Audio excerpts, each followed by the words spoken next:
Size bir şey soracağım. Neden bir gün enerjimiz tavan, diğer gün yerlerde sürünüyor? Neden odaklanmakta zorlanıyoruz, kafamızda dağılmayan bir sis var gibi hissediyoruz? Neden bazı günler moralimiz bozuk, sebepsiz yere keyfimiz kaçıyor? Belki de mesele sadece ruh hali, ülke gündemi değil, belki de mesele ne yediğimizle ilgilidir.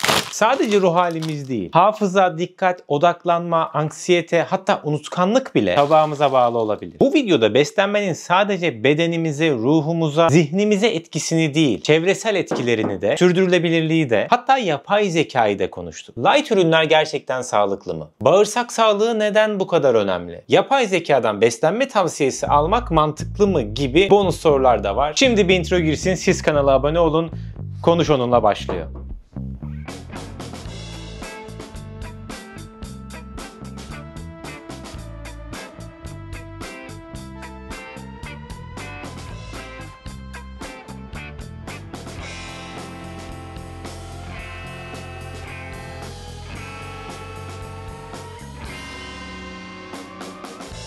Hazırsan hemen başlıyorum. Başlayalım. O zaman ilk sorum geliyor. Beslenmenin zihin üzerinde nasıl bir etkisi varla başlayalım, bir konuyu açalım. Şimdi beslenmenin çok yakından bir ilişkisi var. Bunu farklı metabolik yollarla yapıyor ama bir örnekle açıklayalım. Mesela benim en çok kullandığım programlarda kullandığım beslenme modellerinden bir tanesi gezegen diyeti. Bu Allah'ın emri değil. Herkes illa gezegen diyeti yapacak diye bir şey yok. Ama gezegen diyetine uyumun ve uzun süre uyumun anksiyete riskini %20 azalttığını gösteren bir çalışma yayınlanmış. Burada bunları nasıl sağlıyor? Mesela içerisindeki vitamin minerallerle de bunu sağlıyor. Mesela B6, B12 gibi vitaminler ya da B1, B2 gibi vitaminler sinir hücreleri içinde sinir hücrelerinin mikrotübül oluşumunda da çok önemliler ve bunların her biri işte zihin oluşumunda ya da duyguların oluşumunda da önemli. Yani hep buralarla bağ kuruyor. Dolayısıyla içerdiği vitaminler sayesinde mesela birçok anksiyete, depresyon, bilişsel işlev bozukluğunu düzenliyor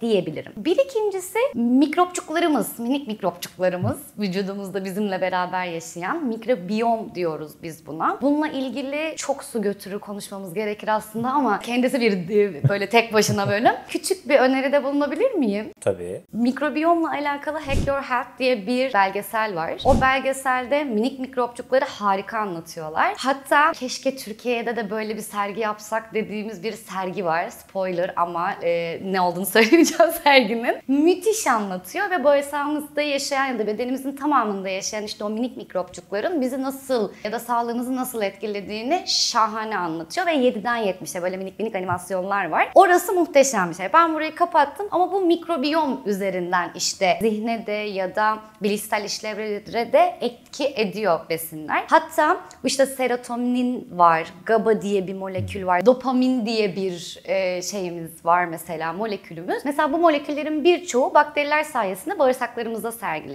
sentezleniyor. Dolayısıyla ben şimdi duygularım, besinleri yedim, besinler duygularımı etkiliyor mu, o günkü modumu etkiliyor mu sorusunun cevabını işte bu bakterilerin ürettikleri moleküller üzerinden de açıklayabiliyorum. Bunun dışında tabii ki bir de genlerimize etkisi var. Epigenetik son 20-25 yılın yeni bir bilimi diyelim. Çevrenin genleri üzerindeki etkisini inceliyor. Daha önceden şöyle bilinirdi. Ben daha lisedeyken öyle bilirdik en azından. Genler değişmez, sabit. Bunlar için de bir hükmümüz yok. Onları keşfedersek zaten birçok molekül çözeceğiz gibi bir yerimiz vardı. Sonra bu değişti. Çünkü fark ettik ki birçok çalışmayla genlerimiz de aslında beslenmeyle, uykuyla, kendimizi bulundurduğumuz ortamlarla, bir hayvanla birlikte yaşayıp yaşamamayla gibi değişebiliyor. Yani çevreyle değişebiliyor ve bu değişen çevresel koşullardaki en önemli faktörlerden biri de beslenme. Besinler giriyor. Yediğimiz her şey bir canlı mı? Düşünsene. Yani canlı. Çay.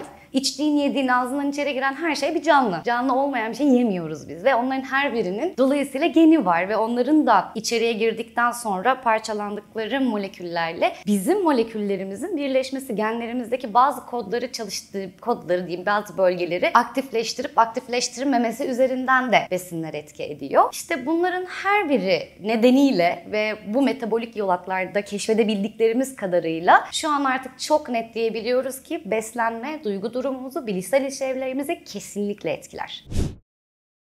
Zihin sağlığıyla hani beslenme ilişkisinden biraz devam edelim. Edelim. Hangi beslenme alışkanlıkları, kötü alışkanlıkları, zihinsel performansı düşürür desem Hemen ilk aklıma söyleyelim. gelen böyle. İlk aklıma gelen iki şey var daha doğrusu. Birincisi doymuş yağlar ve işlenmiş etler, bu ikisini bir sayıyorum. Bir de rafine şeker ya da şekerli içecekler gibi de bunu sınıflandırabiliriz. Şimdi bunları niye öyle dedim? Çünkü bu gruplarla yapılan çok fazla çalışma var ve hem kronik hastalıklara etkisine bakılıyor hem bilişsel performansa etkisine bakılıyor ve bunu bayağı gerçekten şu andaki ChatGPT'ye girip Nature dergisinde beslenmeyle ilgili yayınlanmış makaleleri taratmak suretiyle çok rahat bulabilirsiniz. Genellikle bu gruplarla yapıyor ve mesela işlenmiş et tüketiminin rakamda yanılıyor olabilirim ama anksiyete ve depresyon riskini %17 arttırdığını gösteren bir çalışma var. Bence bu beynimizi korumak için, uzak durmamız için kendimizi motive edebileceğimiz önemli bir bilgi olabilir. Şekerli içeceklerle yapılan çalışmalar var. Mesela şekerli içecek tüketimi fazla olduğunda bu rafine şekerin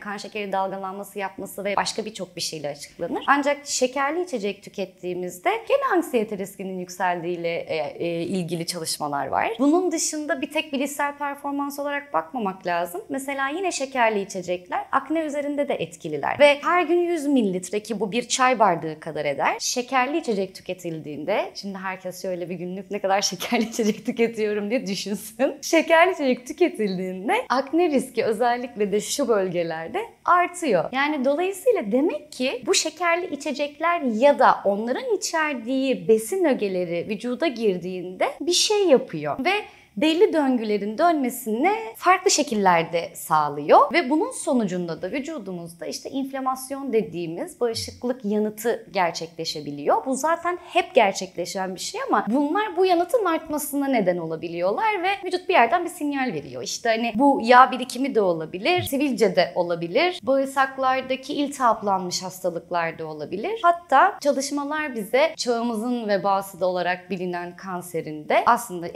beslenme şekillerinin bu şekilde olmasıyla tetiklendiğini gösteriyor. Bu yüzden en çok doymuş yağlar dediğimiz hayvansal yağlar, ama bütün hayvansal yağlar kötüdür gibi bir şey değil. Sadece bunun normal bir dengenin üzerinde tüketilmesi. Zaten herkes için o denge değişir ve bizim derdimiz dengenin bozulmasıdır. Onun üzerinde tüketilmesi kalp hastalıklarını arttırıyor, inme riskini arttırıyor, şeker hastalığı riskini arttırıyor, Alzheimer riskini arttırıyor. Dolayısıyla biz şimdi şu andaki şu kiloyu çözmek değil, kiloyla beraber gelen mutlaka başka sağlık problemleri de vardır. Her birini etkileyen etmenleri dönüştürmekten bahsediyoruz ki uzun sürede ortaya çıkan hastalıklardır tüm bunlar. Maraton koşacaksak eğer, o maratonda enerjiyi minik minik kullanıp minik adımlarla dönüştürerek belki bir yere gitmek daha sağlıklı bir şey olur. Ama bu besinler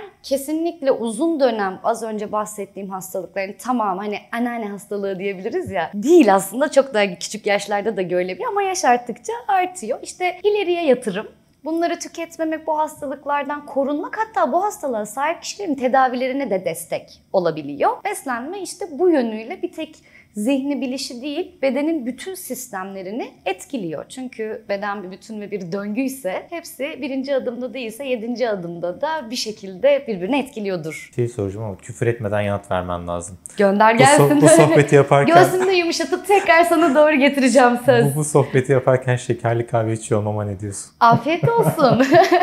Demek ki hala o minik dönüşümlerle ilgili zamanı vardır diyelim Erde. Peki. Şimdi bir sonraki soruma aslında ufaktan girmiş oldun. Şeyi soracaktım. İşte karbonhidrat, şeker, kafein gibi gıdalar bu duygu durumu üzerine nasıl etkileri var diye soracaktım. Biraz girmiş oldun. Eklemek istediğin bir şey var mı? Sendeyiz. Şimdi kafein dedin orada, bir kere onu ayıralım. Şimdi şeker tüketiminin artması zaten işte bilişsel işlevlerin bozulması, işlem hızını yavaşlattığına dair çalışmalar var mesela şekerli besinlerin. Beynin işlem hızını yavaşlattığına dair. Dolayısıyla aslında daha çok böyle anksiyeteyle anlatılıyor. Ama şimdi şekerin özel bir durumu var. Bir hipoglisemi olabilir, yani şeker düşüklüğü olabilir.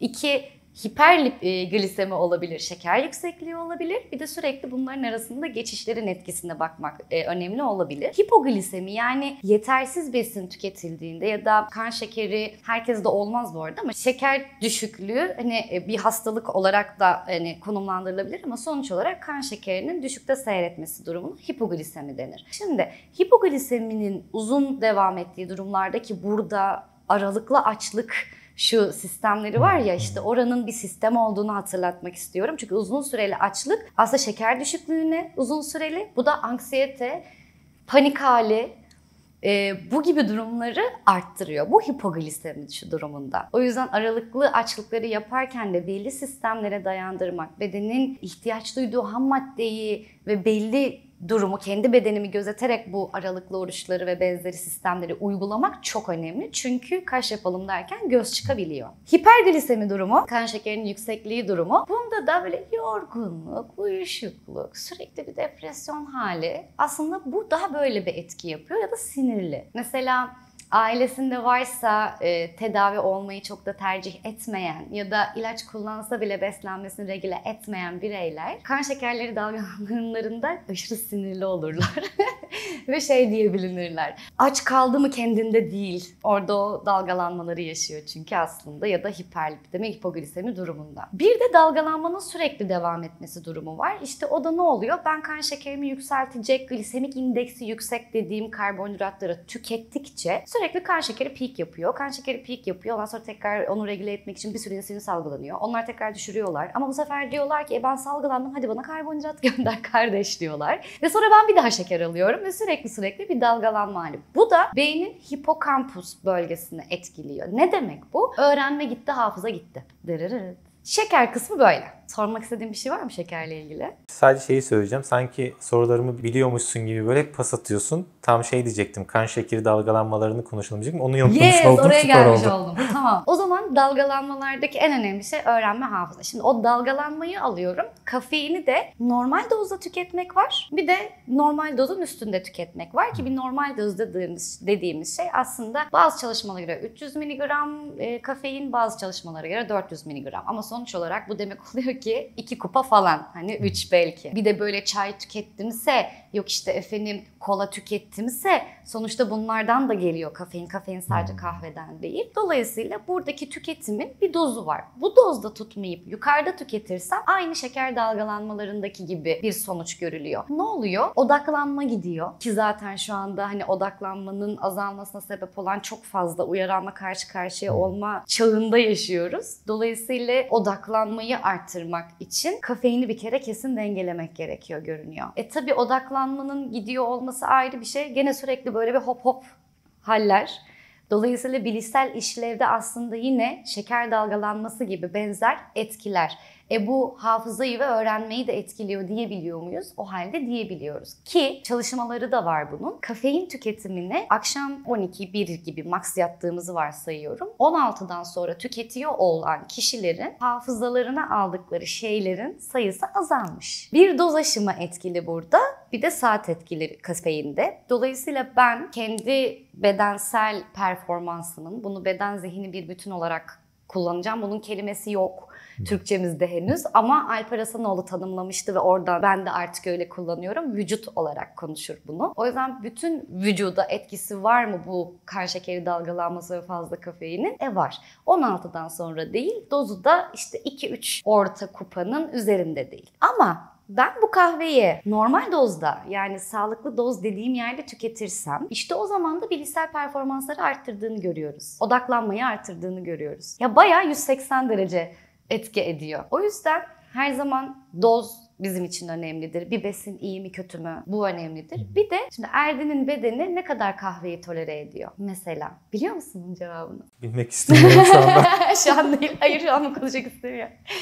Orada mesela benim için gün gün değişir. Kendime örnek verebilirim. Bazı günler mesela günde 4 kahveye kadar bile iyi hissederim. Hani böyle bir oturup yerimde duramama hali yapmaz ya da uykusuzluk gibi bir şey yapmaz. Ama bazı günlerde 1-1,5 kupada biter benim için ve onu aslında bedenim söylüyor. Nasıl söylüyor? Ben artık hani herhalde bu konuda yıllardır içinde olduğum için mesela içiyorum. Tadı o an hoşuma gelmediyse, gitmediyse ve hani baktım çok seviyorum kahvenin tadını, bayıla bayıla içiyorum ama şu an yok yani gitmiyor, lezzet olarak okey deyip hemen bırakıyorum. Beden dinleme ama bu zamanla gelişen bir şey muhtemelen. Bu mesela alkolde de bende oluyor. Kötü alışkanlıklardan bahsediyorduk.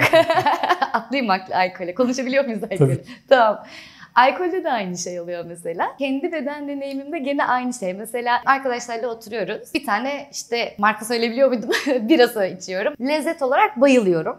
Burası tamam. İçiyorum. Ay yok yani yani lezzet olarak kesinlikle hoşuma gitmiyor. Eğer hoşuma gitmeye bana ne canım içeceğim ben bunu diyorsam ya da böyle bir şekilde içeri gönderiyorsam after'ı çok feci oluyor. Ama eğer ki ay ne güzel oldu ya tamam iyi şu anda iyi gidiyor deyip içiyorsam da hiç after falan da yaşamıyorum. Nasıl? Süper. Biz bu aşamaya ne zaman geliriz onu merak ediyorum. Zamanla. Orada bir sürü yöntem var. Bu yöntemlerde Pınar Hanım'dı galiba değil mi koç? Alışkanlıklar üzerine konuşmuştunuz. Evet. Bence onun bazı yöntemleri var, denenebilir. Mesela işte o 5 dakika kuralından bahsetmişti, alışkanlıkların arasına koymak falan. Bunlar da yine beslenmeyi dönüştürürken kullanılabilecek tool'lar bence. Ama en önemlisi dozu aşmamak. Hani kendi bedeninin sesini o gün dinle, oraya kadar git, belki biraz daha zaman ama alkolde de ılımlı tüketim. Ben yine neye dayanarak söyleyeceğim? Akdeniz ve gezegen beslenme modellerinin, hatta buraya Mind diyeti ya da DASH diyetini de koyabiliriz ki hepsinin çok çok büyük ortak özellikleri var. Haftada erkekler için 4-5 kadeh uygundur derler. Kadınlar için 3-4 kadeh uygundur derler. Hani o da tamamen gerçekten çapla alakalı bir şey. Çünkü erkeklerin enerji ihtiyacı ve kendiliğinden olan kas kütlesi kadınlardan fazla. Normali ılımlı tüketim dediğimiz yer burası. Bu şekilde tüketip bir de hani sürekli yıkanlar gibi düşünmemek lazım. Hani arada bunları yapıyorumdur da geri kalan ham maddeleri düzenli zaten veriyorumdur. Beden zaten çok güçlü, onun çaresine bakar. Bizde şey oluyor galiba, bu kötü alışkanlıklar dediklerimizin dozu diğerlerinden fazla mı oluyor? Kesinlikle, aynen. Öyle bir şey lazım. Aynen. Programa çok mutsuz başladım. Çünkü hep bana laf söylüyormuşsun gibi hissediyorum. Ya hayır değil. Ama galiba karşımda sen de varsın ve bundan etkilenmemem imkansız. Şu an seninle uyumlanıyorum. Odaklanmakta zorlanıyorsak, bunun beslenmeyle ilişkisini, beslenmeye nereden bakmalıyızı bir konuşalım istiyorum. Az önce kötü alışkanlıkların etkisini konuştuk zaten. Ama o zaman bir de iyi alışkanlıklar neler koyabiliriz? Hani böyle parmak şıklatarak çözümler aramakla ilgili benim bir problemim vardı. Yani hani burada söyleyeceklerimizde başka kötüleri hiç dönüştürmeyeyim. Ben bunları alayım, işe yarıyormuş. Hani mucize çözüm gibi bir şey ise lütfen o değil çarpı. Bu söyleyeceklerim ama eğer ki nereden başlayayım ya şuradan bir başlayayım diyeceğimiz yerde etkili olabilir. 1. Yeşil çay. Çok kolaydır yeşil çay içmesi. Lezzet olarak sevmeyenler olabilir. Öncelikle suyun içinde 3-4 dakika kalarak demlenecek. 3-5 dakika max. Sonra yapraklar çıkarılacak. Demleme yöntemi bu olmalı. Böyle siyah çay demler gibi foşur foşur demleyip kaynatmıyoruz kesinlikle. Çünkü farklı uçucu maddeler çaya karışıyor. Bizim istediğimiz kateşin dediğimiz bir özel molekül var. Bunlara fitobesinler deniyor. Vitamin, minerallerden farklı moleküllerdir. Sağlığa yararlı dozuna göre ya da zararlı etkileri olabilir. Şimdi odaklanmayı arttırmak için az önce dedim ya kafeini dozunda tutarsak işe yarıyor diye. Bir de bunun yanına L-teanin dediğimiz bir molekül de girerse ki bu yeşil çayda kafein, L-teanin ikisi beraber var. Odaklanmayı bir tık daha arttırıyor. Yeşil çay o yüzden günde böyle gün içerisine akşam 16 sonrası değil. Neden? Çünkü onda da kafein var. Mümkünse 16 öncesine günde 2 ya da 3 kere koyulabilir. Bunun başka avantajları da var. Bir kere bel bölgesi yağlanmasını da azaltıyor etken madde sayesinde. Odaklanmayı da arttırıyor. O zaman kahveyi yeşil çayla dönüştürmek hem kafein ihtiyacımı alırken hem de odaklanmamı ve bilişsel performansımı artırıyorsa olabilir mi? Evet. Bir de kilo verme konusunda antiinflamatuar bir öğe içerdiği için de destek oluyor. Kan şekeri dengesi üzerine de yapılan çalışmalar var. Hatta lanetli kolesterol dediğimiz LDL'yi düşürdüğünü gösteren çalışmalar da var.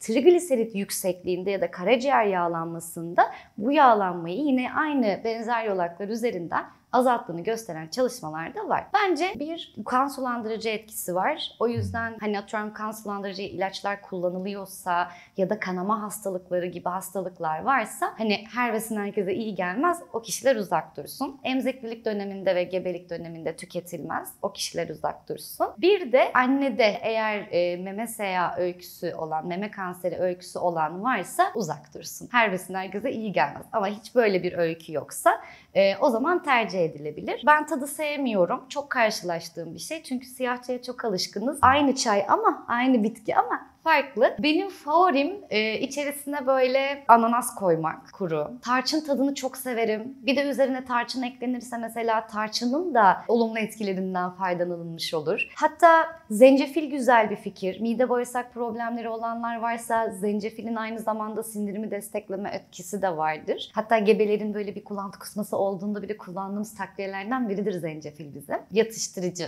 diyebiliriz. Aynı zamanda ağrı kesici etkisi vardır bu ikisinin mesela. Dolayısıyla hani bunları belli aralıklarda mikrodoz tüketiyoruz besinin kendisiyle aldığımızda. Ama rutine koymaktan bahsediyorum. O zaman uzun dönem mikrodoz alındığında gibi düşünülebilir. Daha olumlu etkilerini, uzun süreli koruyucu etkilerini görmek de mümkün.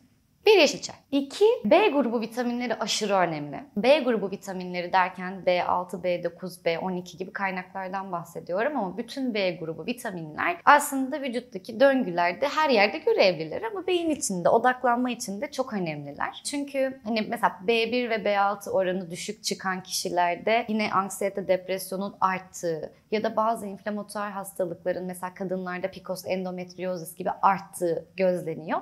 Bunlar da hem hormonlara etki ediyorlar hem bazı moleküllerin sentezlenmesine etki ediyorlar. Dolayısıyla vücudu etkiliyorlar. B6, B9 ve B12 özellikle homosistein dediğimiz bir düzeyi yani bir inflamasyon var mı yok muyu da çok önemli anladığımız bir biyobelirteçtir. Etkilerler ve eğer vücutta bir inflamasyon fazlalığı varsa bu mekanizmada bir yerlerde bir sıkıntı çıktı demektir.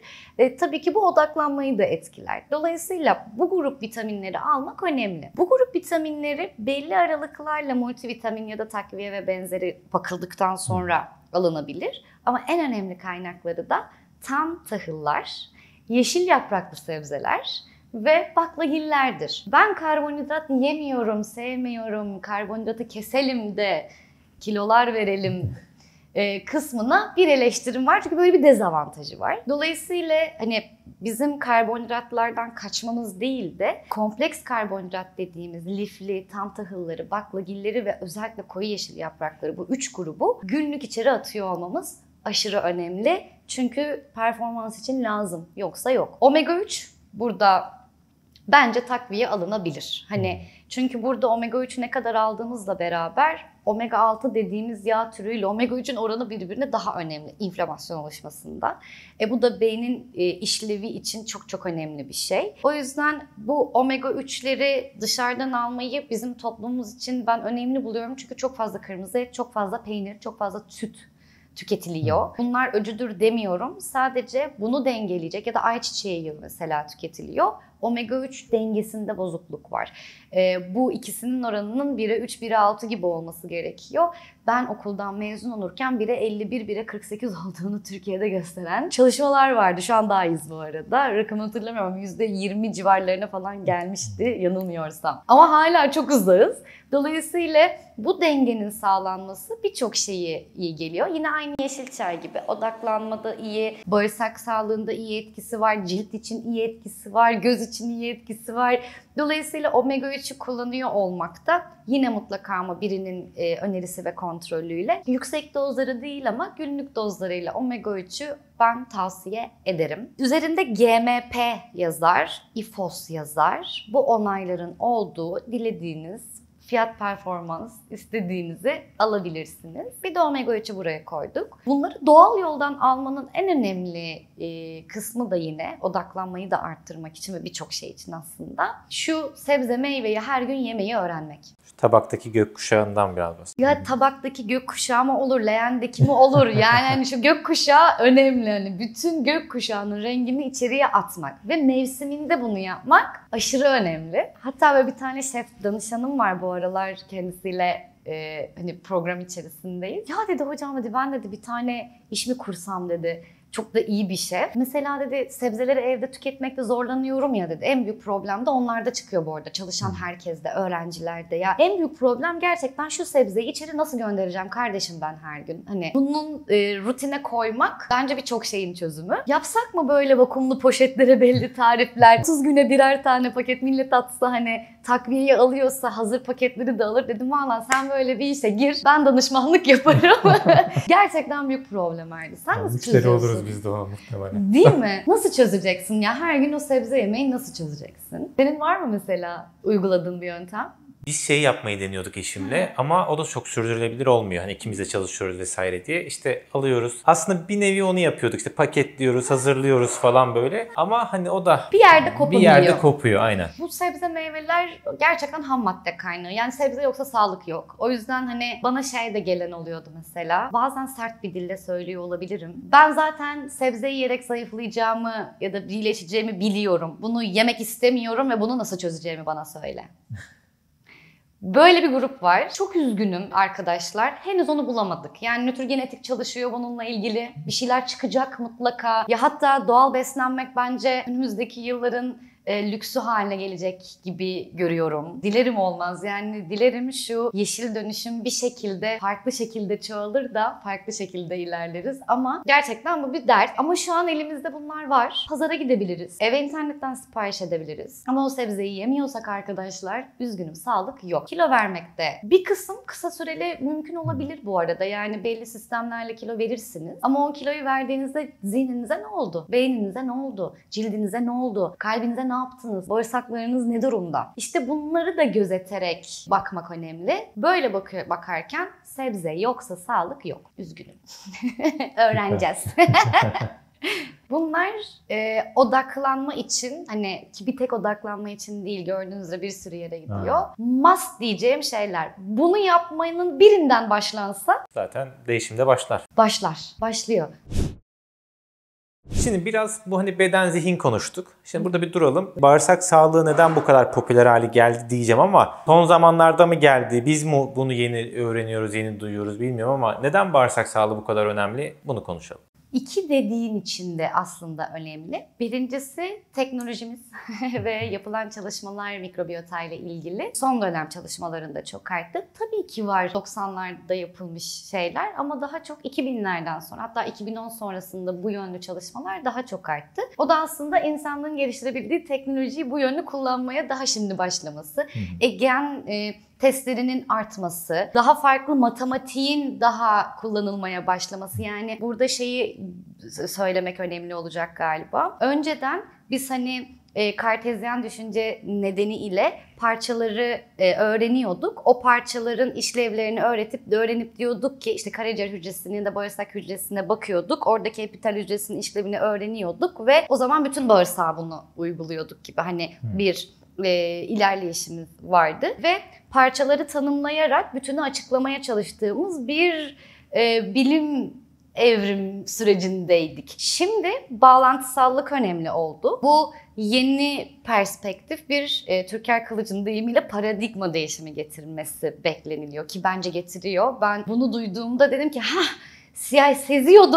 seziyordum ama bunu nasıl yapılacağını şimdi böyle görmek çok hoşuma gitti. Bağları öğreneceğiz. Yani hani o bağların birlikte nasıl etkilediğini ölçümleyebileceğiz diyelim. Dolayısıyla şimdi bu mikrobiyota analizi yapıldığında o mikrobiyota dengesinin, minik mikropçuklarımızın birbirleriyle ilişkisi, besinlerle ilişkisi ve onların birbirine oranları ya da bulunma şeklinin hangi hastalıkları oluşturduğu ya da oluşturmadığı gibi sorular ve matematikler yeni aslında da çoğalıyor. Tabii ki dediğim gibi çok eskiden biz tabii ki bağırsak florasını ölçümleyebiliyorduk ama şu an daha fazla bununla ilgili veri toplayabileceğimiz imkanlarımız var. Biraz onunla alakalı. Bir de şimdi burası yeni bir keşif olduğu için aslında ne yersen osun birkaç bin yıllık bir cümle. Bunun altını dolduruyoruz. Yani hani insanlık teknolojisini geliştirdikçe bu cümle kabı kadar yer alıyor ve işte mikrobiyom ve genlerle ilgili çalışmalar da bu kaba son 20 yılda eklenen şeyler ve aslında biraz da şeyin de etkisi olabilir burada. yaşın uzamasının. Yani öyle güzel hale geldik ki aslında belli başka bir perspektiften bakınınca aslında insanlık daha uzun yıl yaşayabiliyor. Genel dünya ekonomisine bakıldığında sahip olunan şeylerin miktarının arttığını, aslında çoğunlukta arttığını gözlemleyebiliyoruz. Bunları söylerken de çekiniyorum ama bu çok böyle hani aşırı büyük bir resimden çok üst bir okuma. Dolayısıyla uzun yaşamla ilgili çözüme ihtiyacımız var. Bu yaşamı kaliteli yaşamak, hasta olmadan yaşamak. Çünkü yaşlı nüfusu arttıkça, yaş uzunluğu arttıkça buradaki bakım nasıl yapılacak? Buna yetecek sistemimiz var mı insanlık olarak? Ne kadar var? Dolayısıyla hani hasta olmadan önce hastalığı önlemek önemli bir adım. İşte bu well-being'in yükselmesi, şu anda yükselen trend ve bir sektör olmasının da yaşamın uzamasıyla ilgili bizlerin çözüm arayışı gibi geliyor bana. Ve orada da işte çevresel faktörlerin etkilerini de öğrendikçe, uykunun etkini, beslenmenin etkisini ya da supplementlerin etkilerini daha çok öğrendikçe buradaki uzun yaşamı daha kaliteli nasıl yapabiliriz? Sonrasında yaşla beraber gelen sağlık problemlerini nasıl çözümleyebiliriz? Aynı zamanda da iyileşmesine katkıda bulunabiliriz ve aslında maliyetleri düşürebiliriz büyük resimdeki. Buna bir çözüm arayışı da gibi geliyor. Çünkü bu kadar uzun yaş bizim şu anda güncel meselemiz. Bunu çözeceğiz. Bu yüzden de hani bağırsak sağlığı ve bağırsakla ilgili ya da epigenetikle ilgili çalışmaların artması zannediyorum biraz da bununla da ilgili. Beslenmenin bazı hastalıklar, hatta bazı organlar üzerinde doğrudan etkili olduğunu söylemiştin. İşte hastalığı önleme, tedavi, hatta beslenmeyle tedavi gibi. Bunu biraz açalım mı? Aslında bu hikaye beni yaralayan bir hikaye Erdi. Çünkü biz şimdi okula girdik. Ben tabii araştırarak girdiğim bir okul. İşte üniversitede hani böyle tıpı kazanamadı da gitmedi gibi bir şey değil. Bayağı iste okey tamam. Nöbeti yok. Gündüz çalışabiliyorum. Bedenle çok ilgiliyim. Bununla ilgili bir şey öğreneceğim. Ve o yüzden çok keyifli okuduğum bir okul. Ve biz okulda beslenme nedir? İşte bunun biyokimyası nedir? İnsan bedeni nedir? Anatomi, fizyoloji nedir? Öğrendikten sonra hastalıklar nedir? Öğrenmeye başladık. Ve hem hastalıklara beslenme modelleri ya da besinlerle tedaviyi öğrendik ve bunun farklı yolları da var. Mesela nütrisyonla da bazı hastalıkları destekleyebiliyoruz. Şu an öyle ürünler de var. Bunlar daha çok hastanede yatan hastalar şeklinde kullandığımız şeyler ama aslında farklı şekillerde kullanılabilirler. Biz bunları öğrendik ya da bir büyük hastane mutfağı, iş yeri mutfağı, hapishane mutfağı, huzurevi mutfağı nasıl yönetilir ve oralarda beslenme nasıl, okul mutfakları nasıl yönetilmelidir öğrendik. O modeller nasıl olmalı. Sonra mezun olduk. Bir çıktık. Herkes sadece kilo vermekten bahsediyor. Ve hani ben zannediyordum. Hani bu böyle bir bölüm çok uzun süre 1970'ten beri olan bir bölüm. Hacettepe'de hekimler bunu bilerek aslında mezun oluyorlar. Hastaneye girdiğimde fark ettim ki bizim aldığımız eğitimin karşılığı sektörde bile soru işaretiymiş. Ya büyük bir şoktu benim için. Yani daha hastane içerisinde bile beslenme tedavinin bir parçasıdır ve beslenme bunu nasıl etkilerle ilgili herkes çok başka yerlere odaklandığı için burası büyük bir bulutmuş. Bunu fark etmek çok üzücüydü. Çünkü ben ve eminim birçok meslektaşında beslenme aslında hastalıkların tedavisinin bir parçasıdır. Önce bunu hastanelere, yönetimlere, hekimlere önemini kavratmak, onları ikna etmek için falan bilgimizle ikna etmeye çalışmak gibi bir süreç yaşadık. Eminim hala da aynen devam ediyordur. Şu sıralar işte bu bağırsak, beyin meselelerinin trend olmasıyla ya da fonksiyonel tıpın yükselmesiyle biraz daha olmaya başladı gerçekten. Okey tamam, galiba işte uyku, fiziksel aktivite, psikolojik destek ve beslenme de bizim tedavilerimizde mutlaka olmalı. Önceden multidisipliner çalışma herkesin dilinde ama aksiyon olarak girdiğim yerde gördüm ki eyvah hayır değil. Bu konuda iyiye gittik ama bu çok büyük bir şaşırtıcı bir şeydi. Diyetisyenler aslında hastalıkları besinlerle nasıl tedavi edeceklerini öğrenirler. Nasıl ki bir hekime gidersiniz, muayene eder, belirli molekülleri size belirli dozlarda reçete eder. Biz de aslında bize gelirsiniz, size inceleriz, hekiminizden getirdiklerinizi alırız, bir tanı var mı ona bakarız.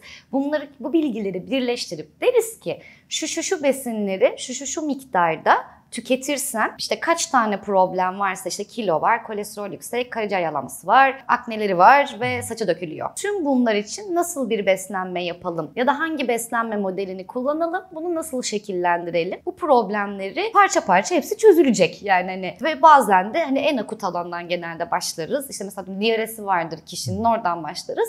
Bunları çözecek besin reçetesini veririz. Aslında bizim yaptığımız şey budur. O yüzden hani aman kilo vermek denilen şey bile sadece kiloyu vermek denilen şey bedensel olarak aynada gördüğüm şeyin küçülmesinden ibaret değildir. Az önce dediğim gibi eğer bedende bir kilo problemi varsa artmış bir inflamasyon vardır. Başka yerleri de hatta artmış oksidasyon vardır. O zaman beyin de etkileniyor, cilt de etkileniyor, gözün de etkileniyor, kalbin de etkileniyor, cildin de etkileniyor. Bütün sistem etkileniyor. Dolayısıyla bizim o döngüyü sağlıklı çalışıp anti-inflamatuar, antioksidanlardan zengin bir beslenme yapmamız aslında temel oluşturuyor ve de hastalıklara özgü bunu revize ediyoruz diyelim. Yani her hastalığa da bir modeli aldık, model aynı ama içeriği aynı olmuyor. Aslında bizim yapmaya çalıştığımız şey gerçekten tedaviye destek olmaya çalışmak. Hatta hasta olmadan önce, bazı büyük kronik hastalıklar ortaya çıkmadan önce minik çıkan sesler, mesela insülin direnci, gizli şeker, diyabetin minik sesi gibi düşünürsek onu. Mesela o sesi sakinleştirip hatta tedavi edip büyük sesin önüne uzun yıllar geçebiliyoruz. Bu anti-inflamatuar beslenme birkaç sefer bahsettin sen de şimdi. Bu herkes için geçerli bir şey mi? Yani herkesin dikkat etmesi gereken bir şey mi? Evet. Çok net. Tamam. Temeli nereye dayanıyor biliyor musun Nerli bunun? İşte bu sebzeler var ya işte bu yumruk yumruk her gün. 5 yumruk hiç yemedim desem mevsim sebzesinden renkli bir şekilde yemeliyim. Yanına da 1-2 yumruk da meyve eklemeliyim. Bunu yaptığımda ya da tam tahılları koyduğumda aslında anti-inflamatuar süreçleri yani cevapları çalıştıracak ham maddeyi bedenime vermiş oluyorum. Lifleri vermiş oluyorum. Vitamin gruplarını vermiş oluyorum. Fitobesinleri vermiş oluyorum. Dolayısıyla içeriye hadi dostum ben sana maddeyi verdim. O da içeride gidiyor zaten gerekeni kullanıyor. İnflamasyon hepimizde var. Hatta çok çarpıcı. İnsanlığın 1/4 kalpten gidiyor. Yani bütün insanlığın 1/4 çok yüksek bir rakam bence. O zaman demek ki hepimizin zaten buna doğru bir yatkınlığı var. Yani hani sonuçta değil mi anti-aging, uzun yaşam nasıl başardık? Bu inflamasyon ve oksidasyon süreçlerini aslında yönetmeyi belli tool'larla, araçlarla yaparak başardık. Dolayısıyla hepimiz bu şekilde bitki bazlı beslenmelerin hepsi anti-inflamatuardır diyebiliriz bu arada. Sürdürülebilir modellerin hepsi anti-inflamatuardır diyebiliriz. Bunların hepsi her yaş grubu için, hepimiz için evet. Magazinsel bir şey sorayım sana. Gönder. Hani markete gidiyoruz, bir sağlıklı reyon vardır ya, bir sağlık reyonu vardır hani. O gerçekten sağlıklı besinlere o reyonlardan ulaşabiliyor muyuz? Gerçekten sağlıklı besinlere o reyondan ulaşabiliyor muyuzun cevabı hem evet hem hayır. Şimdi burada bir gıda mühendisinden destek almak çok önemli. Ben bu noktada Ebru Akdağ hanımefendiyi tavsiye ediyorum. Hani marketteki bütün ürünler mi zararlı? İçindeki katkı maddeleri ne? O katkı maddeleri artık nasıl üretiliyor? Şehir hayatında ne yapacağız? Burası aslında hani onun paylaşımlarından edinilebilir. Ben tamamen üretim kısmını o tarafa bırakarak bir şey diyebilirim. Etiket okumak ve içindekiler kısmında böyle karınca duası gibi yazılan yerler var ya işte oraları okumak aslında önemli. Çünkü burada o katkı maddesi dediğimiz katkı maddeleri her zaman o kadar da kötü değil. Mesela zerdeçal da artık katkı maddesi olarak kullanılabiliyor. Renklendirici olarak kullanılıyor. O zaman o turuncu rengi veren artık boya değilse zerdeçalsa ve ben zerdeçal yediremediğim bir çocuğa sahipsem, o çocuk o dondurmanın içinde o zerdeçalı yiyorsa o kadar da kötü olmayabilir. Bunu tanımak için yine elimizde harika bir tool var. Yapay zeka kullanabiliyoruz değil mi? İçindekilere bakarım. İçindekilerde mesela guar gum yazıyor. Neymiş kardeşim bu guar gum? Sorabilirim. Sağlık üzerine olumlu etkileri, avantajı, dezavantajı nedir? Ona bakabilirim. Ondan sonrasında da ne olduğunu öğrendikten sonra tüketebilirim. Artık o reyonlar o kadar kötü değiller ve içeriğinde gerçekten ekstra katkı diyeyim hani koruyucu bir şey kullanmadan daha gerçek baharatlarla ya da gerçek ham maddelerle kullanılan ürünler var. Ama burada besin değeri kaybı olur mu? İşlenmiş her şeyde olur. Şöyle bir karşılaştırma yapacağım ama. Şimdi ben meyve sebze tüketmek istiyorum ve İstanbul'da yaşıyorum. Tamam mı? Pazara gidiyorum. Direkt üreticiden ulaşabildiğim yerler arası. Ya da markete gidiyorum. Gittim markete. Oradan sebze meyveyi aldım. Şimdi o sebze meyve oraya nasıl geldi? Toplandı, yüklendi, hale geldi, halden oraya geldi. Oradan marketlere dağıtıldı, bir süreç var. Besinler bu süreçte de belli kayıplara uğruyorlar. Ama mesela meyve sebzeden gidecek olursam, gitti bir fabrika, firma, kontrol etti, maddelerine baktı, analizlerini yaptı, fabrikaya aldı, şokladı sebzeyi, dondurdu. Orada da bir kere süreç gitti. Daha az ve daha hızlı bir işlem var. Bazı besin maddeleri burada daha çok korundu ama bazıları gene kayboldu. O yüzden böyle pure bir sağlık beklemek gibi değil de avantaj dezavantajlar ve benim neyi yapabildiğim, neyi ulaşabildiğim, neyi sürdürebildiğim, neyi sürekli eyleyebildiğim de bence burada önemli. O yüzden market raflarındaki her şey kötüdür diyemem. İçerik okuyarak, sorgulayarak, bu madde neymiş öğrenerek gidebiliriz. Ki artık bu çok kolay, yani çok hızlı yapılan bir şey. Dolayısıyla burası böyle. Ama diyet ürünler dedin sanki sen, değil mi az önce? Hem sağlıklı beslenme olarak yaklaşıyorum konuya, hem de diyet ürünler, light ürünler vesaireler. O bambaşka bir konu. Ben podcast'imin bir bölümünde, henüz yayınlanmadı o, karşılaştırma yapmıştım. Burada da yapalım. Şimdi X bir bisküvi almanızı istiyorum. Hani bunun hemen bir içeriği de bakılabilir. Bir de light ürün olan bir bisküvi almanızı istiyorum ama arka tarafını okumanızı istiyorum ama aradaki birkaç farkı bana gösterin. Neredeyse olmadığını göreceksiniz.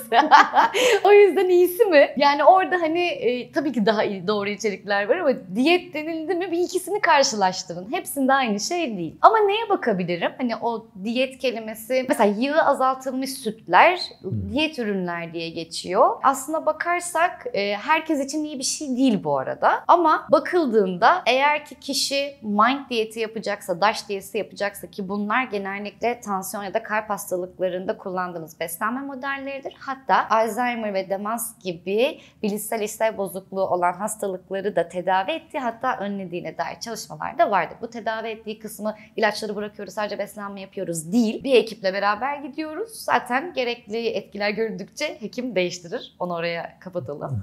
Mesela süt ürünlerinde mecburen yağsızları tüketmeliyiz. Yani burada biliyoruz ki bu hastalıklarda bu modelleri uygularken bu süt ürünleri gerçekten yararlı. Ama onun dışında diyet diye bakıldığında içeriğine bir bakıyorum ki şekersiz yazmışlar ama içinde hurma var ama onda şeker var. Yani şimdi pancar şekerinden ilave edilen şekeri koymamışım ama hurma koymuşum. Onun içinde gene şeker var. O yüzden yediğim şey şekersiz değil. Ya da vegan olması kesin, tamam artık vegan etiketi varsa bu sağlıklıdır. Hayır, değil. Simit de vegan ürün. Şimdi her gün beyaz simit gevrek gevrek yiyelim mi? Beyaz un. Ne oldu? Glisemik indeks yüksek. O yüzden bu etiket ne demek? Bu aldığım elimdeki ürün, marketteki diyet üründe içinde bana ne veriyor? Bence orada daha önemli olan şey içindekiler kısmında.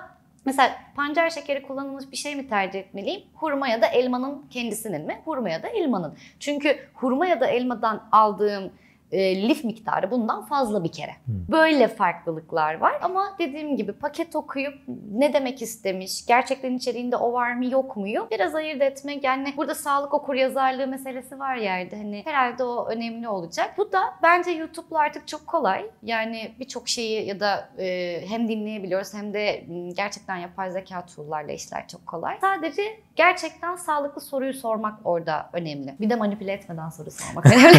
Manipüle edince çünkü ona göre cevap veriyor şu an hala.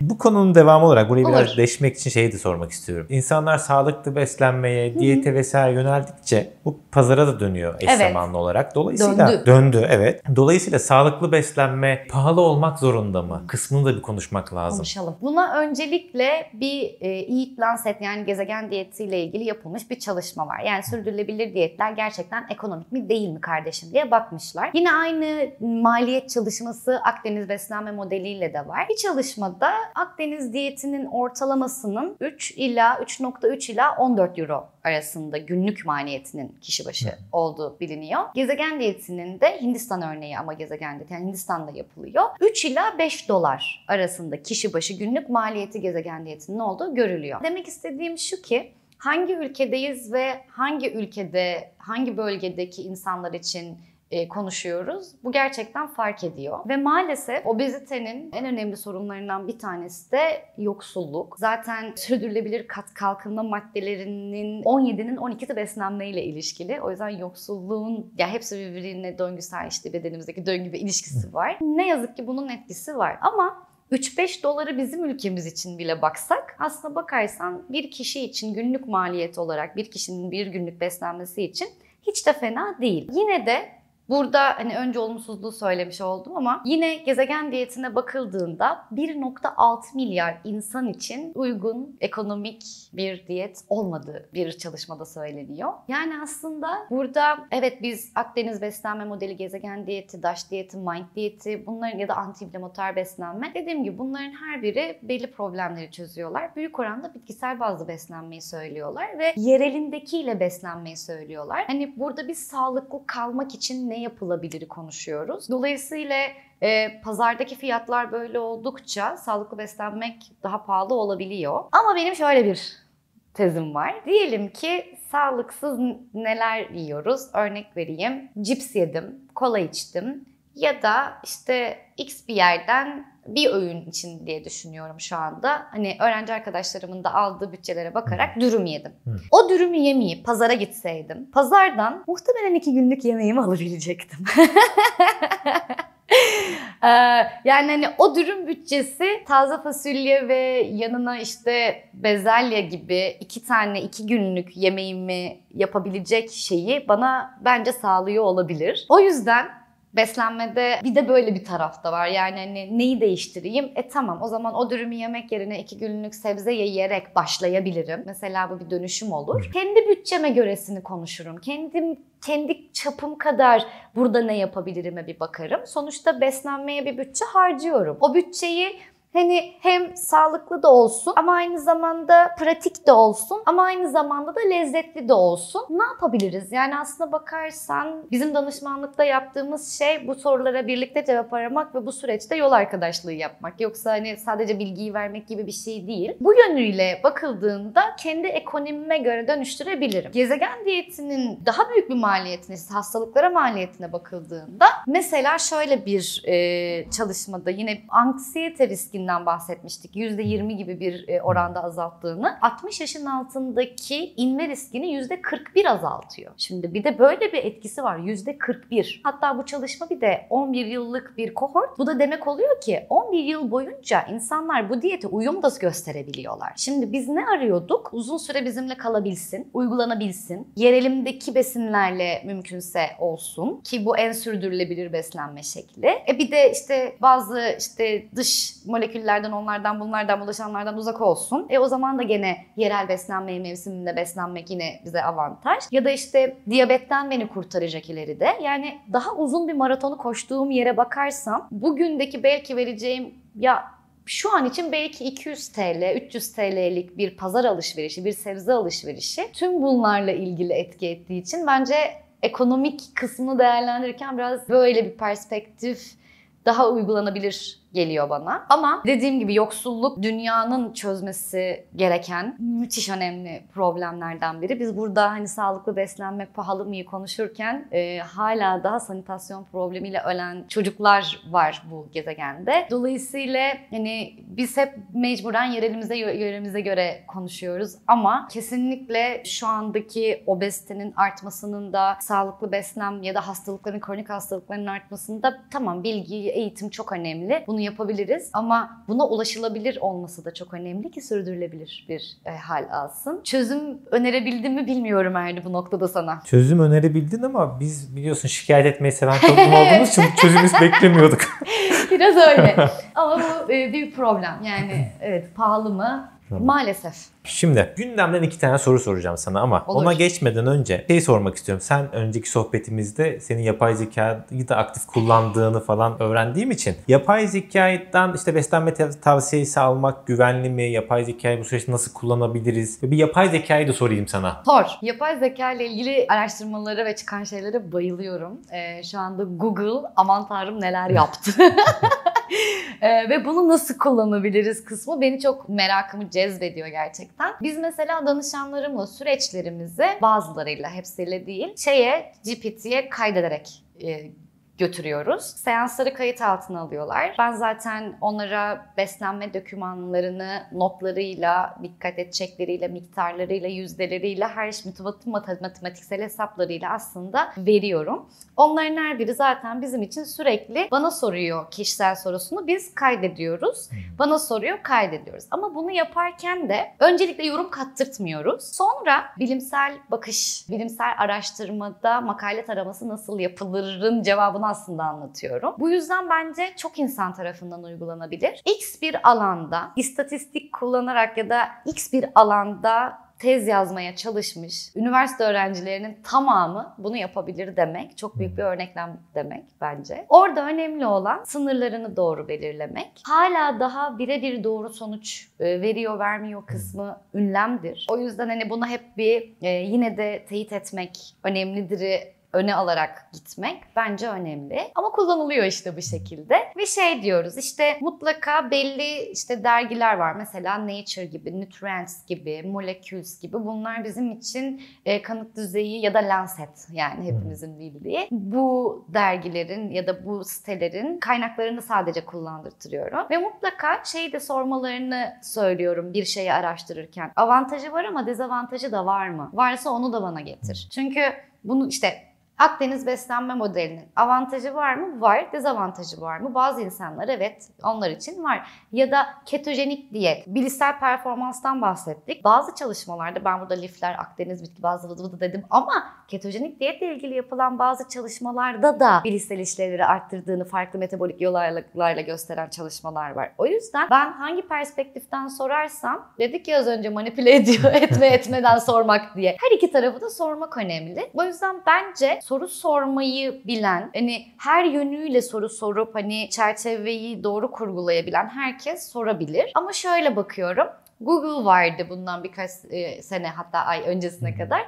Google'a sorduğumuzda da doğru keywordleri yazdığımızda da sonuçta bize sayfaları sıralıyordu. En üstteki 10 sayfaya bakıyorduk ve oradan bazı bilgiler elde ediyorduk. Oradan elde ettiğin bilgiler ne kadar senin için güvenliydi? %100 diyemeyiz. Buradaki arkadaşımız şimdi hangi bilgileri kullanıyor? O zaman hani orada otör olmadığımız bütün konularda mutlaka otör kişiden hala da öğrenmek önemli. Çünkü çok yeni ve çok hızlı gelişen ama gelişme aşamasında olan bir şeyden bahsediyoruz. Kullanıyorum bu şekilde. Ama soru sorarken hele bir de konu sağlıksa az önce bir sürü detaydan bahsettik değil mi? Yani mutlaka orada çok başka perspektiflerden bakmak önemli. Hatta biz ne yapıyoruz hastanede ya da normalde hasta takip ederken ben sadece diyetisyen olarak takip etmiyorum. Yanında bir hekim istiyorum, bir psikolog istiyorum. Hatta mümkünse bir fizyoterapist ya da bir PT oluyor bizde. Hastalığına göre ne bileyim belki uyku terapisti oluyor. Yani bunların her biri bir bakış açısı sağlıyor hani o multidisipliner çalışma. O olduğunda daha doğru karar verilebiliyor. Bunu nereye getireceğim? Yeni AI ajanlar bence umarım şöyle gelişecek. Diyeti, gastroenteroloji doktorunun perspektifi, onkoloji doktorunun perspektifi. Bunlar benim ajanlarım. Bu ajanların birbirleriyle tartışmasıyla ortaya çıkan sonucu alabildiğimiz gün bir tık daha güvenilir olacak bence. Yine de bu arada ben şimdi yapay zeka ile alakalı işte eğitimler veriyorum, danışmanlıklar veriyorum falan. O yüzden bu yaptığını çok kıymetli buluyorum bu arada. Çünkü şöyle bir şey var. Şöyle bir şey görüyorum ben. Bu diyetisyen, psikolog, koç, eğitmen fark etmez. Bir reddediş var. Çok net bir şekilde. Ben bu arada hala tarafındayım. Tabii ki bir diyetisyenin yerini alamaz şu an yapay zeka. Şu an orada değiliz. O aşamada değiliz tabii ki ama yine de bu reddetmeyi de çok doğru bulmuyorum. Senin bunu kabul etmen, dahil etmen, önermen çok kıymetli. O yüzden de sormak istemiştim. Teşekkür ederim. Şimdi esas iki önemli konuya gelelim. En önemlisini sona saklıyorum. Diyorsun. Şimdi sorayım. Bu pestisit mevzusu var ya şu anda gündemde. Bir bunu konuşalım. Neye dikkat etmemiz lazım? Nedir bu konu? Sonra en önemli soruyu soracağım. Ben buna bir soruyla cevap verebilir miyim? Okey, pestisitten kaçacağım. sebze meyve yemeyeceğim mi? Ne yiyeceğim? Harika bir soru. Ne yiyeceğim biz? Bölümün başından beri, programın başından beri ne konuşuyoruz? Sebze yoksa sağlık yok. Aynen. Ne yiyeceğim? Yani hani o yüzden mecburen yiyeceğiz. Ama şehir hayatındayız işte. O yüzden mümkünse pazarlar bu anlamda ve mevsiminde beslenmek bir tık daha işi kolaylaştırıyor. Bol suyla yıkamak hala da canımız ciğerimiz. İsteyen işte sirkeli su, karbonat ve benzeri şeyler gayet tabii kullanabilir. Ama hani orada bol su hepimizin çok rahat yapabileceği bir şey. Kabukları soymak belki iyi bir fikir. Çünkü en büyük bulaşan bizim de derimizdeyse hani en büyük şey onlarda da derisinde. O yüzden belki o bir fikir olabilir. Ve yerel beslenip bol suyla yıkayıp günde 5 yumruk sebzeyi gökkuşağının tüm renginde yemeye devam ediyoruz. Ama tabii ki de talep etmeliyiz. Tabii ki denetim istemeliyiz. Tabii ki güvenlik istemeliyiz. İşin bu kısmı biraz daha sistemlerin dönüştürülmesine ve aslında iş politikaya dayanıyor. Ama bununla ilgili de ben hiç çalışma yapılmıyor ülkemizde falan gibi bir şey diyemeyeceğim. Elbette yapılan şeyler var. Kaldı ki bu az önce ne dedik? Bu kadar insan şehir hayatında nasıl beslenecek? Bunlar insanlığın aslına bakarsak hani son yüzyıl problemleri. Dolayısıyla bu kadar insan nasıl beslenecek sorusunun cevabını belli sistemlerle verebiliyoruz. O belli sistemler başımıza bazı işler açıyor. Ozon tabakasının zamanında delinmesi gibi. Oradan öğreniyoruz, hata yapıyoruz. Umarım burada da öyle olur. Pestisit konusu ve benzeri şeylerin çözümünde de. Ozon tabakasında ne oldu? İşte belli başkanların da işe dikkat etmesiyle beraber daha hızlı bir dönüşüm oldu ama şu an öyle bir konu konuşmuyoruz değil mi? Hata yaptık, öğrendik, eyvallah dedik, çok şükür çözebildik. Dilerim bu konular da dünya için böyle olabilir. Çünkü kesinlikle mutlak avantaj olacak diye bir şey nasıl mümkün olacak ki? Yani sonuçta ben bugün sana iyilik olsun diye yaptığım bir şey vardır ama bu yaptığın şey 10 sene sonra başına bir iş getirir. Ne bileyim yani bu bizim kontrolümüzde değil. Bu işler biraz öyle. Talep etmeliyiz. Burada bir yanlış varsa çözüm önerileri geliştirmeliyiz alanımıza göre. Bu dönüşümle ilgili sesimizi çıkarmalıyız, yazmalıyız, çizmeliyiz, anlatmalıyız. O yüzden bunların üzerine konuşulmasının önemli olduğunu düşünüyorum. Ama az önce dedin ya hani söyleniyoruz diye. Mesele söylenmek değil. Okey, o zaman bununla ilgili ne yapıyoruz sadece söylenmek dışında? Mesela alışveriş şeklimizi değiştirmek burada iyi bir fikir olabilir. Korkalım mı? Korkalım. Yani ne yapalım? Korkalım ama yemeği bırakmak daha iyi bir çözüm değil. Ne yapacağız? Yerine ne yiyeceğim? Yerine yediğin şey daha mı sağlıklı? Gerçekten ne yiyeceksin yerine? Nasıl olacak o? Yerine koyduğum şeyin bedenime etkisi o zaman ne? Hadi onu yemedim. Dolayısıyla hani bir tane parça yok. Bir sürü etken var. Ve aynı zamanda oradan aldığım vitamin, mineraller, antioksidanların bir ton etkisinden bahsediyoruz. Belki de onlar galip gelecek içeride. Bunlara mikrodozda maruz kalırsam. Yani bunu yaşayıp göreceğiz. O yüzden tabii ki sağlık aralıkları olmalı. Ülkeden ülkeye bu arada şeyler değişiyor. Kodekslerindeki aralıklar değişiyor bu tarz maddelerin. İşte İsviçre bir şey derken Almanya başka bir şey söylüyor. Türkiye başka bir şey söylüyor. Buradaki uyumsuzluklar da kapılardan geri dönmeye de neden oluyor. Aslında bu kimsenin sevdiği bir şey değil. Hatta böyle biraz çiftçi suçlanıyor. Buna daha üzülüyorum ve aklım almıyor. Ben çiftçiyim. Ürün üretmişim tonlarca ve bunu ihraç edeceğim ve para kazanacağım. Hepsi geri dönüyor. Ya hoşuma gider mi bu? Bu ton haber, bu kadar çok haber var ortalıkta. Belki de orada da bir gariplik var. Yani orada da çözülmesi gereken demek ki sistemimizde problem var. Yani hangi kontrol noktasında, hangi sistemin hangi adımında problem var belirlenip deneye deneye daha hoş bir yol bulunacak. Ama bu maddeler kullanılmadan tonlarca üretim yapan çiftçiye bu maddeyi kullanma nasıl diyeceksiniz? Çıkmayacak ürün nasıl olacak? Ve daha büyükte de gerçekten bu kadar yüksek insan nüfusu şehirde nasıl beslenecek? O zaman çözüm ne? Çok önemli bir soru soracağım. Çok önemli. Evet. Köşe başında beni alacaklar gibi hissediyorum. Şu tartı muhabbeti başladı ya. Bu konuda ne düşünüyorsun? Bu konuda ya insan psikolojisi nerede?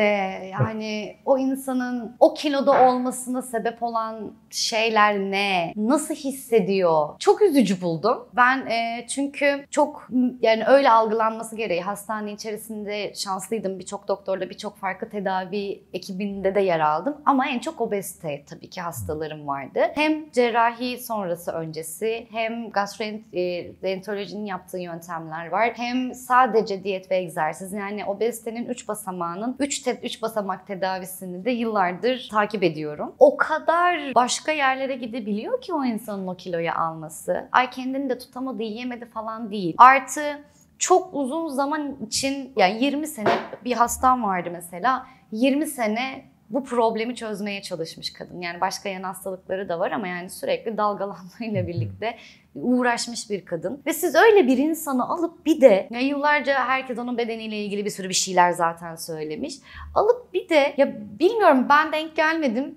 Ya merhaba, böyle bir şey var. Hani öğrenmek ister misiniz bedeniniz ne durumda deyip bir sormak o kadar önemli ki. Burada bu yok. Ya o insanın gözetilmediğini hissettirdi bana. Buna üzüldüm. Sonra öğrendim ki bir haberde, umarım yanlıştır çünkü doğruluğunu teyit etmedim. Hani bir bakmak lazım. Reçetesiz zayıflama ilaçlarının satılacağıyla ilgili bir haber okudum. Umarım yanlıştır. Dilerim ki yanlıştır. Neden? Çünkü bu bahsettiğim bütün basamak tedavilerde de hastaların her birinin bir mucizevi çözüm meselesi var. Bence bu büyük bir problem. Ve sanki hiç ben çaba harcamayayım da çabasız bir şekilde bu varmış gibi geliyor. Böyle anlatılıyormuş gibi geliyor bana. Böyle bir yere gideceğini gözlemliyorum. Çünkü hani eş zamanlı gidiyor. Bilmiyorum, belki de daha başkadır. Bunun olumlu yanları olacak mı? Olabilir. Çünkü obezite ise sadece bu, yani obezitedeki rakamlarsa derdimiz. Amerika örneğine bakabiliriz çok yakın zamanda. Amerika'da yükselen toplu artış 2024'te ilk defa azalma gösterdi. Ama bu Amerika örneği, her ülke aynı değil. Japonya'ya bakalım. Japonlarda da obezite yok. Yani hani şimdi baktığımız yerde farklı. Dolayısıyla işe yarayabilir mi? Kesinlikle her bir yöntem etkili mi? Evet. Ama insanların bu şekilde alınıp tartılıyor olması bana çok üzücü geldi. O bahsettiğim hasta mesela kim bilir bedeniyle ilgili ne düşündü. O biraz yıkıcı olabilir, travmatize edebiliriz insanları. Bu çok çok zor bir şey bence. Yapılış şekli galiba, değil mi? Hani bu şekilde olmasa... Evet, yapılış şekli. Yani amacı anlıyorum. Yani bu arada evil'lık düşünmüyorum. Yani burada büyük bir problem var gerçekten ve Türkiye'de bu anlamda sıkıntılı da bir ülke. Ama problemi çözme şekliyle ilgili ya yapılabilecek o kadar çok şey varken buna mı? Ve bu halka mal edilebilecek bir ilaç olabilecek mi? Çünkü çok pahalı. Herkesin ulaşabileceği bir şey mi? Hadi tarttın beni. Ya sonra? Hadi bunu da hani fark ettim. Bilmiyorum. Bence farkındalık için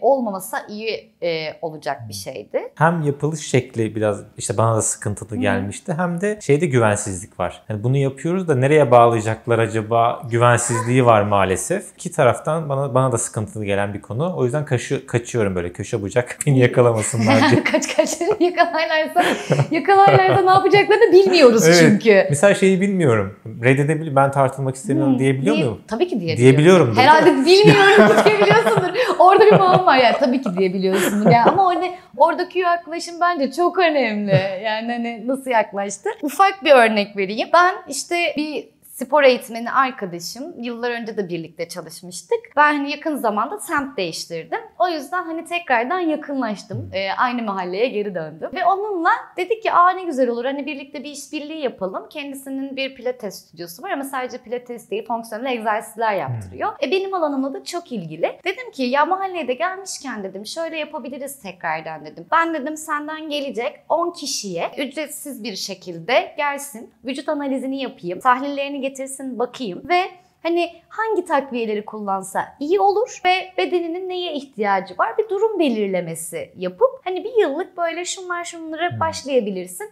İsterse beslenmesini düzenlemekte beraber devam edebiliriz. Proje bu. Sonra arkadaşım beni aradı.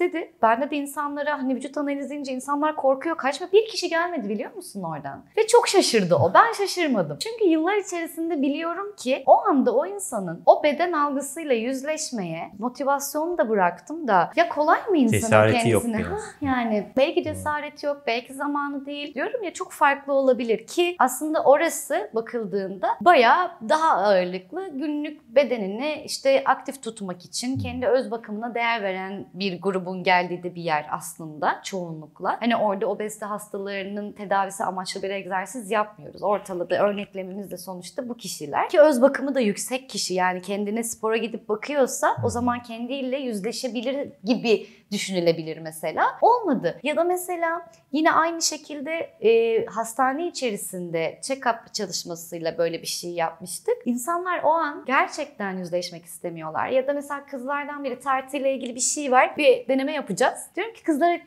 yok bana bakmayın. Ya gerçekten insanlar böyle reaksiyon veriyorlar. Şimdi bu deneyimleri ve insanların o davranışını gözlemledikten sonra bu deneyimle bu uygulamanın yan yana gelmesi Bakalım neler durum olacak bu. göreceğiz. We'll see. Benim sorularım bu kadar. Sonunu getiremeyiz. Bu konuşma Devam gider eder. böyle devam eder. Senin son olarak eklemek istediğin bir şey var mı? Eklemek istediğim bir şey, sağlıklı beslenmek birçok adım atmaya hayatta yardımcı oluyor. İnsanın kendi kendini tanıması ve yakınlaşması, kendini bir bütün olarak kavraması, yaşamasında da etkili olduğuna inanıyorum. O yüzden burada konuştuğumuz her şey böyle melimalı gibi kalmasın isterim. Cevap vermeyi çok severim Erdi. O yüzden hani buradakiler üzerine sorular olursa hani lütfen yazsınlar. Seve seve görmek ve geri dönüş yapmak ve anlatmak isterim. Öyle bir not düşebilirim. Keyifli günler diliyorum ya herkese. Bu arada ben şeylere çok girmedim. Gezegen diyetinden çok sık bahsettik. Sürdürülebilir beslenme vesaire. Özellikle girmedim. Çünkü senin harika bir podcast serin var. İstersen kısaca bir ondan da bahset. Ben adına bayıldım bu arada. Diyorsun. Evet. O adın hikayesini anlatabilir miyim sana? Lütfen. Sende gördüğüm için Zengin Baba Fakir Baba diye bir kitap var. Evet. Ya o kitabı okurken bundan 3 sene önce falan olmuş olmalı artık. Şeyi düşünmüştüm. Ya evet aslında gerçekten böyle. Yani bir kitap yazsaydım ki o zaman hocalarımdan falan hani birlikte bir kitap mı yazsak falan diye böyle sağ olsunlar gelirlerdi bana. Fikir aklıma girdi. Acaba bu kitabın adı ne olurdu? Danışanlarımdan da en böyle aşkla bahsedilen şey çikolata değil makarnadır. Bence herkes makarnayı çok seviyor. Ve dedim ki aslında diyet de benim ta liseden gelen bir hikayesi var aslında Ekin'in. Şirketimin ismi falan da hatta bu yüzden aslında diyet. İkisi birleşti. Aslında diyet makarna yemektir desem bence birçok insan makarna yemeyi çok sevdiği için diyeti de çok sevebilirler gibi bir bağ kurup o podcast'ın adı ortaya çıktı. Diyete sıcak bakabilirler ismi görünce. Evet bence de. Bir de dikkat çekmek de önemli ya hani sonuçta orada o dikkat çeksin ki birilerine gidebilsin. Yapmaya çalıştığımız şey o bağı belli köprülerle oluşturabilmek. İsim böyle doğdu ve gerçekten makarna yemek nasıl mümkün olabilir? Bunu bu podcast'ı dinleyip bence öğrenilebilir. Sağlıklı beslenmeye nereden başlasamla ilgili bilgiler alınabilir. Bir de cevap basit aslında. Sürdürülebilir modeller. Hangi kronik hastalığınız varsa hiç fark etmez. Sürdürülebilir modeli uygulamaya başlayınca mutlaka bir adım atılıyor sağlıkla ilgili. O yüzden herkes için uygulanabilir beslenme modelleridir, sürdürülebilir modeller. Bu sebeple öncelikle oradan başlayıp anlatmak istemiştim. Meraklısını beklerim. Linkini de zaten açıklamaya koyarız. Olur. Tavsiye edelim. O zaman fotoğraf çekinelim. Olur. Şöyle durayım.